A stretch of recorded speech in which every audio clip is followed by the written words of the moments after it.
You ask Tiger to solve. This deals with linear equations with one unknown. The final result is x equals 125/3. Let's solve it step by step. Simplify the expression. Find the greatest common factor of the numerator and denominator.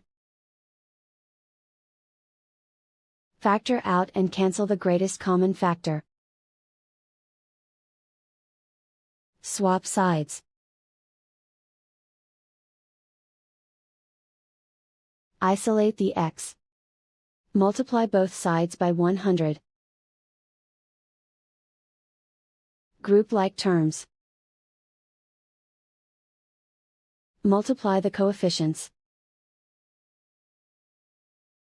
Simplify the fraction. Multiply the fractions. Simplify the arithmetic. And so the final result is x equals 125/3.